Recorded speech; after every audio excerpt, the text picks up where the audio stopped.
بزرگوں اور بھائیوں، یہ جو مختصر سا وقفہ اس ماہ مبارک کی تکمیل میں باقی ہے،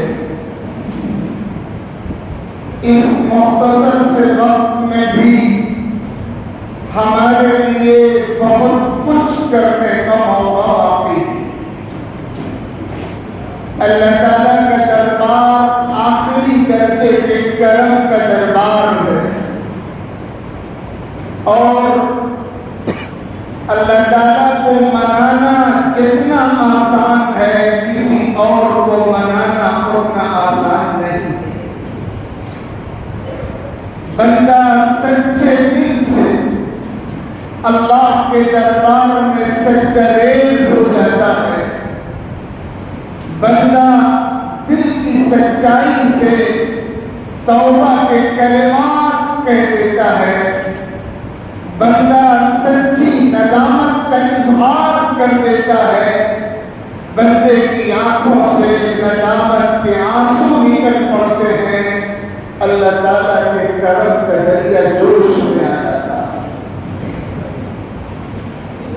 اللہ تعالیٰ کا دربار رحمت کا دربار ہے، اور قرآن کا اعلان ہے، اللہ تعالیٰ نے اپنے نبی اکرم صلی اللہ علیہ وسلم کو خطاب کر کے یہ حکم فرمایا ہے، قُلْ يَا عِبَادِيَ الَّذِينَ أَسْرَفُوا عَلَىٰ أَنفُسِهِمْ لَا تَقْنَطُوا مِن رَّحْمَةِ اللَّهِ إِنَّ اللَّهَ يَغْفِرُ الذُّنُوبَ جَمِيعًا إِنَّهُ هُوَ الْغَفُورُ الرَّحِيمُ۔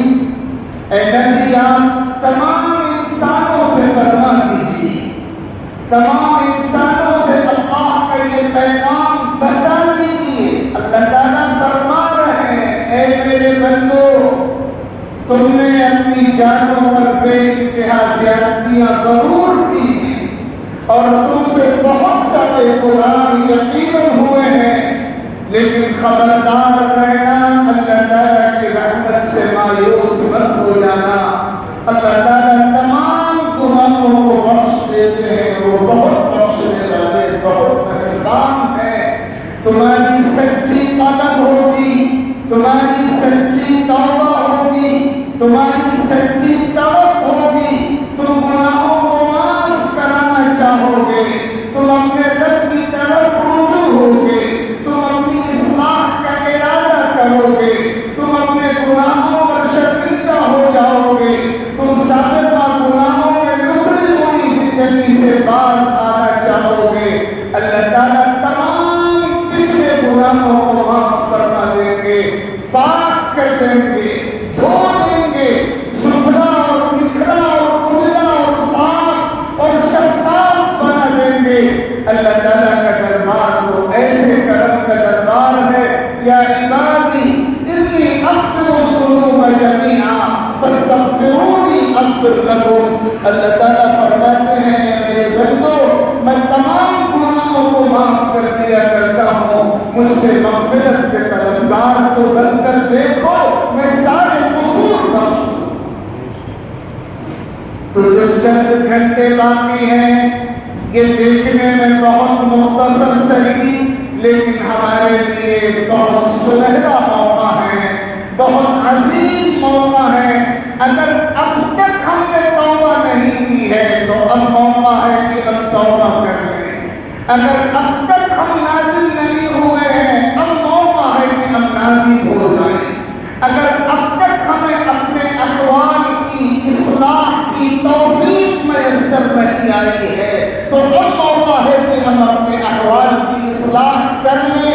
پڑ جائیے اللہ کے در پر، اور اپنے آنکھوں سے آنسوؤں کا نذرانہ اللہ کے دربار میں بھیجیے، اور اپنے سجدوں کے ذریعے، اپنی آنکھوں کے ذریعے، اپنے اشکوں کے ذریعے، اپنی ندامت کے بولوں کے ذریعے، اپنی سچی توبہ کے ذریعے اپنے رب کو راضی کرنے کے جتن کر لیجیے۔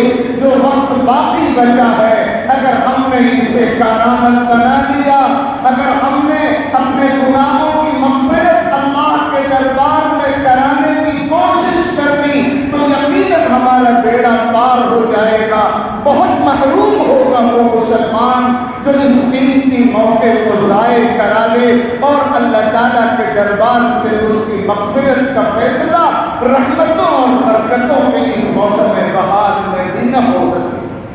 اس لیے ایک کرنے کا کام تو یہ ہے کہ بس اب ہم سچی توبہ کر لیں، اللہ کے دربار میں ندامت کے ساتھ گڑ گڑا کر توبہ کریں، دعا مانگے، معافی کے طلبگار بن جائیں، اس یقین کے ساتھ کہ سچی توبہ اللہ کے دربار میں قبول ہو کر رہتی ہے، سچی دعا اللہ کے دربار میں مقبول ہو کر رہتی ہے۔ اللہ تعالیٰ طلب کے ساتھ اٹھے ہوئے ہاتھوں کو کبھی رد نہیں فرمایا۔ ایک کام ہوگی، جن حضرات نے اب تک اپنے مالوں کی زکات نہیں نکالی ہے، ایک لمحے کی تاخیر کیے بغیر پائی پائی کا حساب کر کے اپنے مال کی زکات نکال کر اپنے مالوں کو بھی پاک کر لیں اور اپنے وجود کو بھی پاک کر لیں۔ اللہ تعالیٰ کا اعلان ہے قد افلح من تزکا، جو اپنے آپ کو پاک کرتا ہے وہی کامیاب ہوتا ہے۔ جب تک مال میں دوسروں کا حق موجود ہے اور زکات ادا نہیں ہوئی ہے، نہ مال پاک ہو سکے گا نہ آپ کا وجود پاک ہو سکے گا۔ اگر اس حوالے سے غفلت زندگی میں پائی جا رہی ہے، ابھی موقع ہے ہم اپنی غفلتوں کا علاج خود کریں۔ یہ چند ضروری باتیں تھی جو میں نے آپ کی خدمت میں عرض کی۔ آخری بات بہت درد کے ساتھ اور بہت فکر مندی کے ساتھ میں عرض کر رہا ہوں، یاد رکھیے یہ تمام نعمتیں ہمارے لیے جبھی ہیں جب ہم اپنے اور اپنے گھر والوں کے ایمان کی حفاظت کی فکر کریں۔ میں بار بار یہ بات آپ کی خدمت میں عرض کرتا ہوں، ہمارے پاس سب سے قیمتی پونجی ایمان ہے اور سب سے زیادہ خطرے میں یہی دولت ہے۔ پچھلے دنوں بلکہ پچھلے کئی سالوں سے اور اب روزانہ مشکلات میں اضافہ ہوتا جا رہا ہے، ہماری قوم کے بچوں اور بچیوں کے مرتد ہونے کے ایسے خطرناک واقعات پیش آ رہے ہیں کہ وہ واقعات اگر دیکھ لیے جائیں تو لرزہ طاری ہوتا ہے، بلکہ کبھی کبھی مایوسی کی کیفیت پیدا ہوتی ہے۔ ہمارے کرنے کا کام یہ ہے کہ ہم اپنے ایمان کو حفاظت اور اپنے نسلوں کے ایمان کی حفاظت کے خصوصی طور پر فکر کریں، خاص طور پر ہمارے نوجوان بچے اور ہماری نوجوان بچیاں جو اصل ٹارگٹ ہیں تمام شیطانی طاقتوں کی، ان بچوں اور بچیوں کے ایمان کی حفاظت کی فکر کریں اور آپ یہ خود اپنی عقل کو استعمال کر کے دیکھیں کہ کہاں سے بگاڑ کے دروازے کھولے ہوئے ہیں، آخر کہاں سے موقع مل رہا ہے شیطانی طاقتوں کو گھسپیٹ کرنے کا۔ سوراخ موجود ہوتا ہے، دروازہ کھلا موجود ہوتا ہے، تبھی بیرونی طاقتوں کو داخل ہونے کا موقع ملتا ہے۔ اگر آپ پورے طور پر لیس رہیں اور پورے طور پر باطل کی مداخلت کا ہر راستہ بند کر دیں تو یقیناً آپ سیف رہیں گے۔ اگر باطل کو گھسپیٹ کا موقع مل رہا ہے تو کمی ہماری اور آپ کی ہے کہ ہم نے دروازہ کھلا رکھا ہے، ہم نے سوراخ کھلا رکھا ہے، ہم نے شگاف کھلا رکھا ہے، اس کو کاٹنے کی فکر نہیں کی ہے۔ چاہے وہ مخلوط نظام تعلیم ہو، چاہے وہ آزادی پر مبنی پروگرام ہو، اور چاہے نیٹ کی شکل میں اور سوشل میڈیا کی شکل میں بے محابہ آزادی اور بے لگامی کی صورتیں ہوں، چاہے اخلاقی تربیت کا بگاڑ ہو، اس کی تفصیل ایک مستقل موضوع ہے۔